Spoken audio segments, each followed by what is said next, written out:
ज्ञानमूलं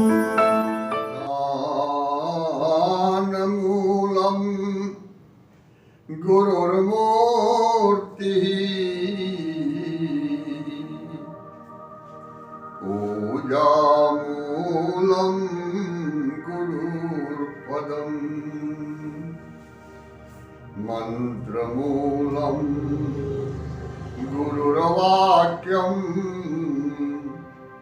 मोक्षमूलं गुरुर्कृपा। गुरुर्ब्रह्मा गुरुर्विष्णु गुरुर्देवो महेश्वरः गुरुर्साक्षात् परं ब्रह्म तस्मै श्री गुरवे नमः। अखण्डमण्डलाकारं व्याप्तं येन चराचरम् तत्पदं दर्शितं येन तस्मै श्री गुरवे नमः। अज्ञानतिमिरान्धस्य ज्ञानाञ्जनशलाकया चक्षुरुन्मीलितं येन तस्मै श्री गुरवे नमः। नमस्ते नाथ भगवान् शिवाय गुरुरूपिणे विद्यावतार स्वयं सिद्ध्यै श्रीकृतानेक विग्रह। बोलिए सद्गुरुदेव की जय, परमपिता परमात्मा की जय, अवतारधारी महापुरुषों की जय।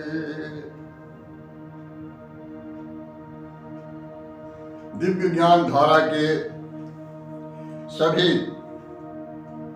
प्रेमियों, जिज्ञासुओं का हार्दिक अभिनंदन एवं स्वागत है। आज बहुत दिनों के बाद वीडियो बन रहा है, क्योंकि मैं न तो फेसबुक का हाल जानता हूं, ना ही रिकॉर्डिंग का हाल जानता हूं, लेकिन यह सारा कार्य ट्विंकल गुप्ता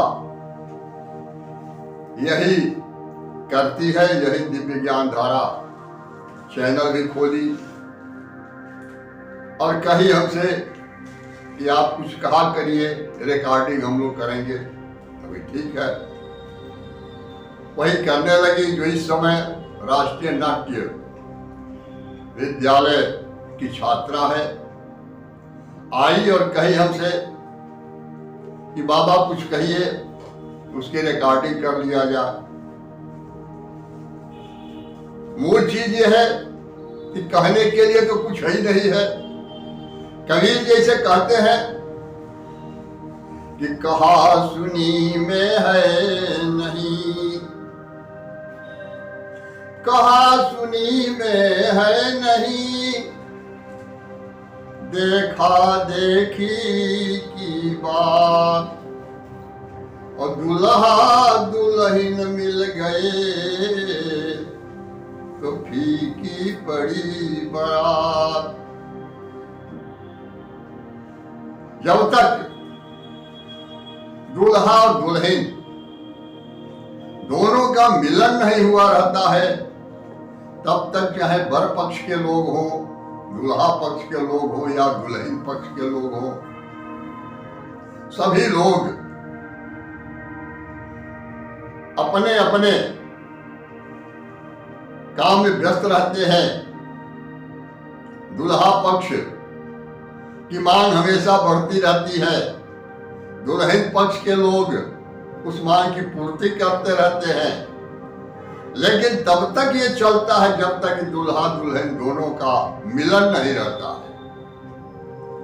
उसी तरीके से जब तक यह आत्मा और परमात्मा का मिलन नहीं है, जब तक सुरति शब्द योग नहीं हुआ है, तब तक ये सृष्टि के अंदर जितने भी ग्रंथ बने हैं, जितने भी संवाद होते हैं, प्रवचन होते हैं, सब तभी तक हैं जब तक मिलन नहीं हुआ है। और मिलन होने के बाद तो शेष रह ही नहीं जाता है कुछ कहने के लिए। भारतीय संस्कृति में जो 4 महीने का समय है, वो 4 महीने का समय बहुत ही महत्वपूर्ण समय है।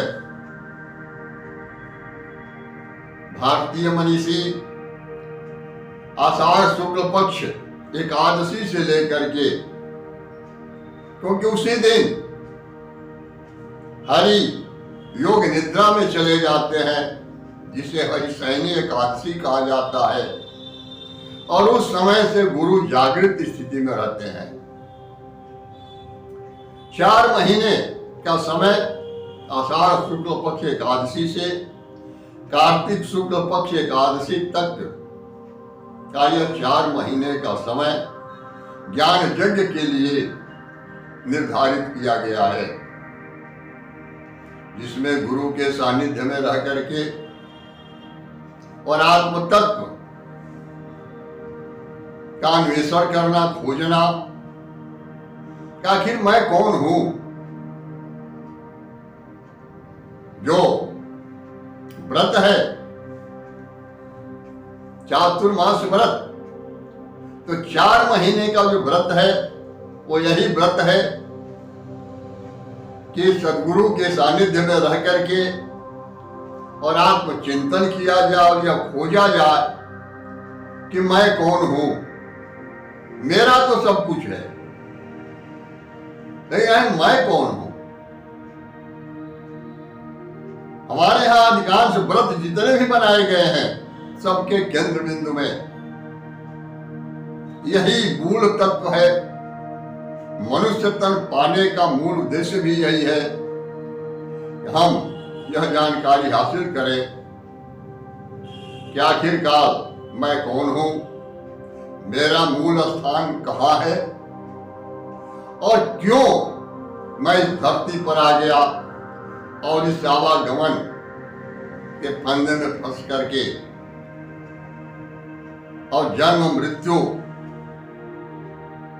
के कष्ट को झेल रहे हैं, अनेक प्रकार की पीड़ाओं से गुजर रहे हैं।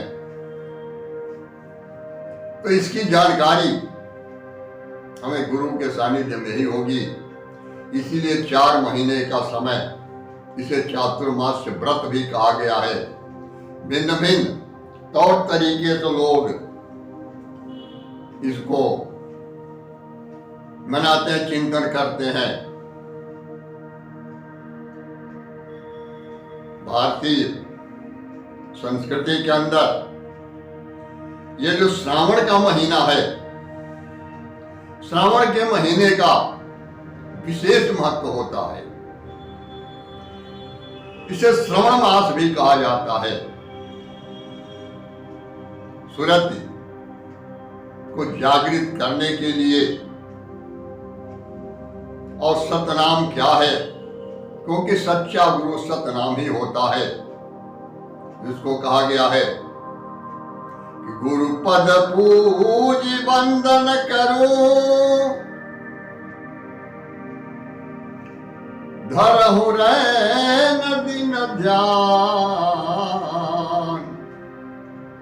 जाकी कृपा कटाक्ष से पायो निर्मल ज्ञान। साचा शब्द बताइया और साचा दिया मुकाम, ताते बंदौ तौ चरण, साच गुरु सतनाम, साच गुरु सतनाम। तो सतनाम ही सच्चा गुरु है।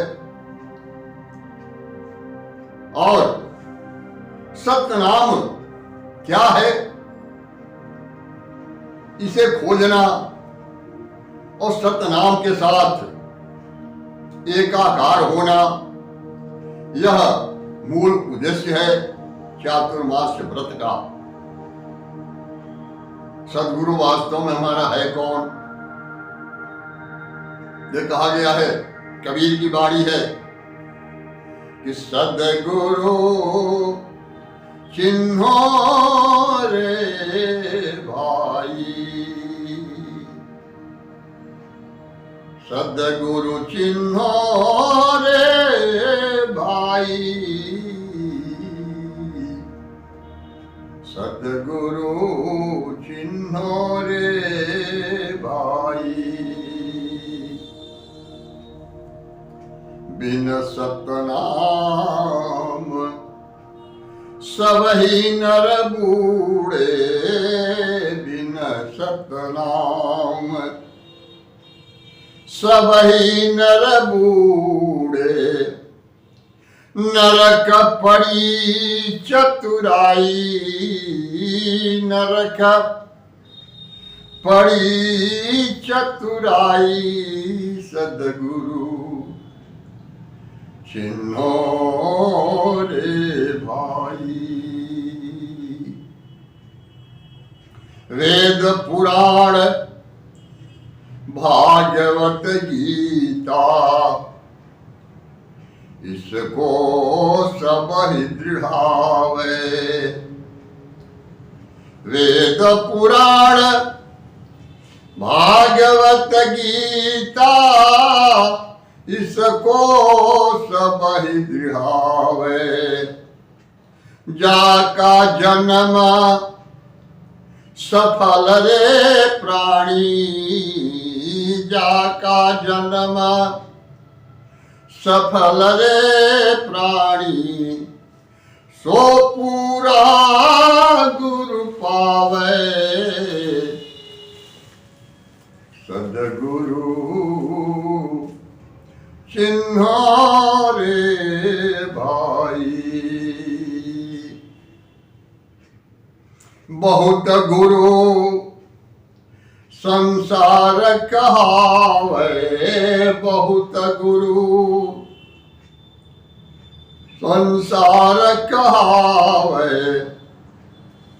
मंत्र देत है काना, मंत्र देत है काना। उपजे बिन से या भवसागर, उपजे बिन से या भवसागर, कोई मरम न जाना। सदगुरु चिन्हो रे भाई, सदगुरु चिन्हो रे भाई। सदगुरु एक जगत के गुरु हैं, सदगुरु एक जगत के गुरु हैं।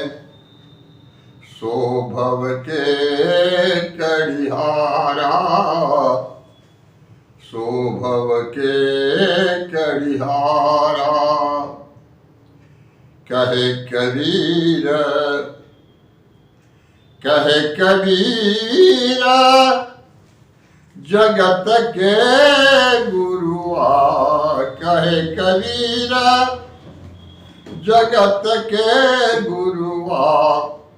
मरि मरि ले अवतारा, सदगुरु चिन्हो रे भाई। तो सदगुरु एक है, सदगुरु अनेक नहीं होते हैं।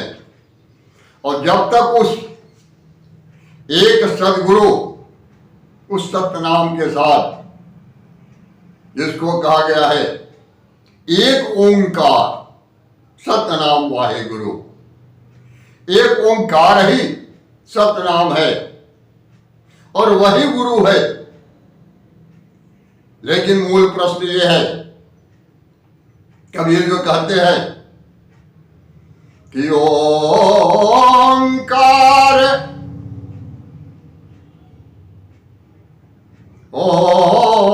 ओंकार आदि जो माने और लेखिक मेटे ताहि को जाने,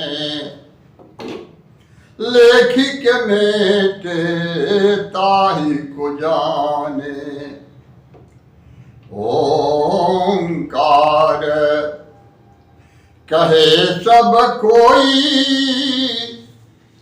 ओंकार लखै सो बिरला होई। तो मुंह से ओम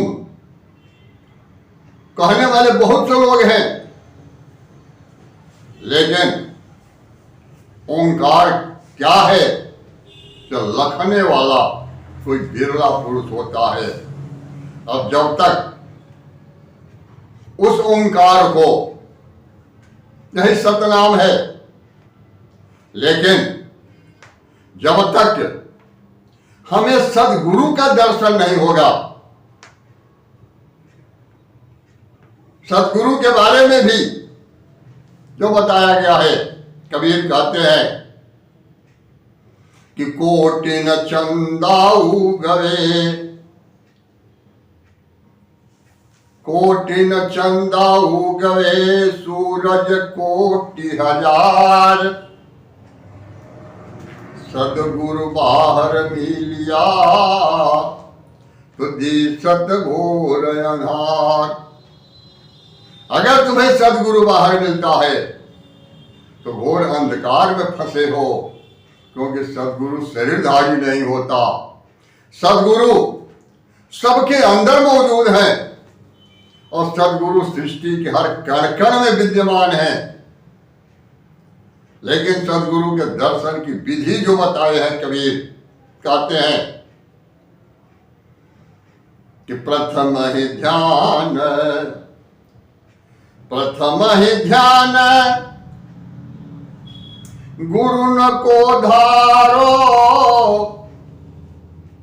और सुरति निरति मन पवन चितेरो। सबसे पहले अपने गुरु का ध्यान करो और सुरत निरत और मन से इस श्वासा का अवलोकन करो, श्वासा को देखो और सहज धुन में गुरु द्वारा प्रदत्त नाम का उच्चारण करो।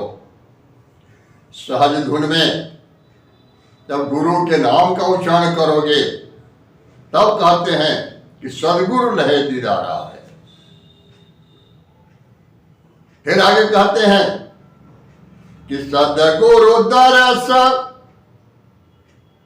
होय जब भाई, अबोधे तुमको नाम चिताई, बोधे तुमको नाम चिताई।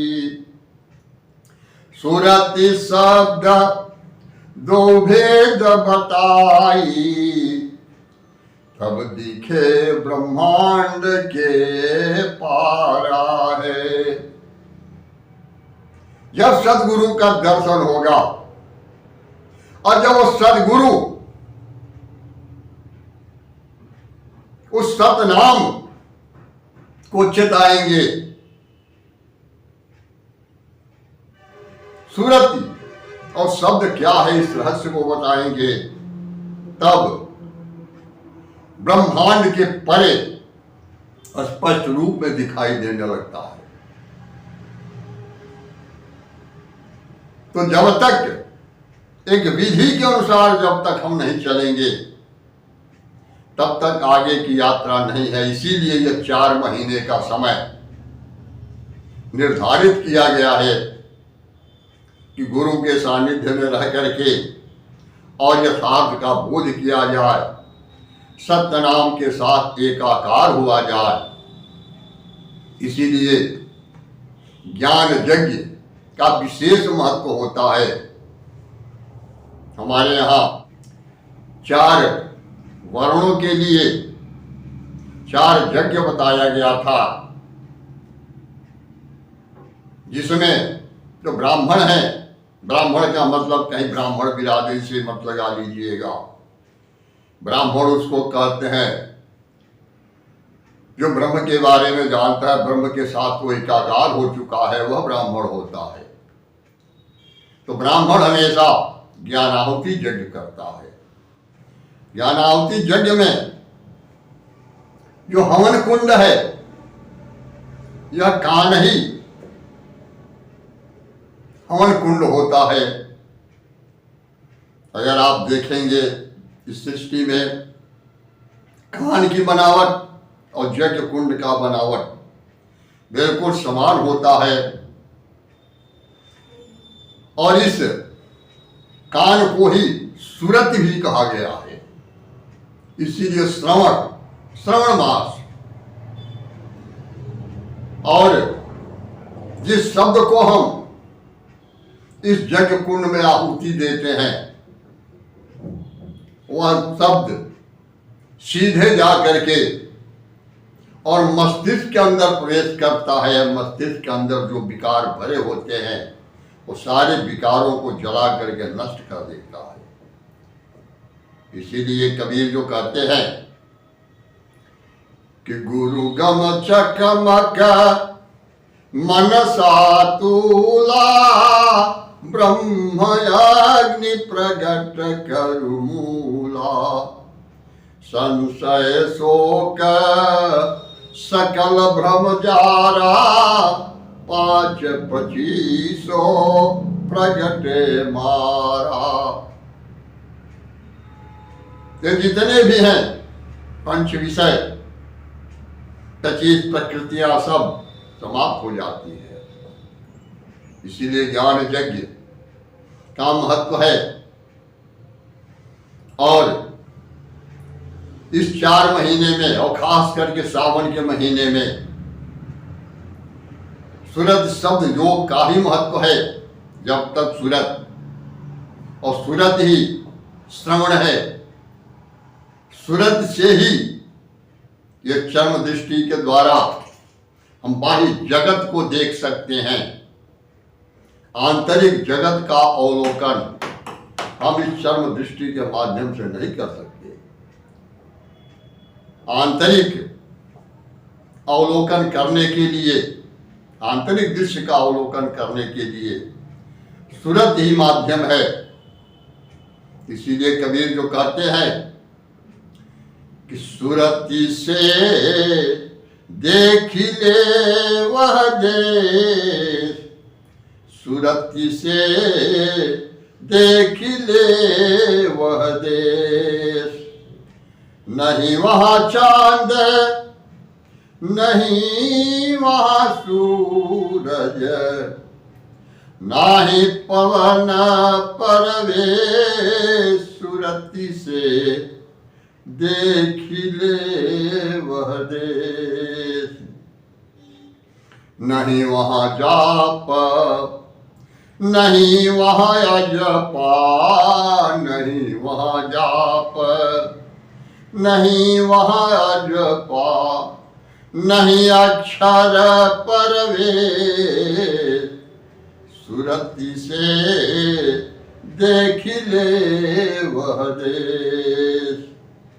जो गए बहुरी नहीं आवे, पठवत नाही संदेश, कहे कबीर सुनो भाई साधो, गहो सदगुरु उपदेश, सुरति से देख ले वह देश।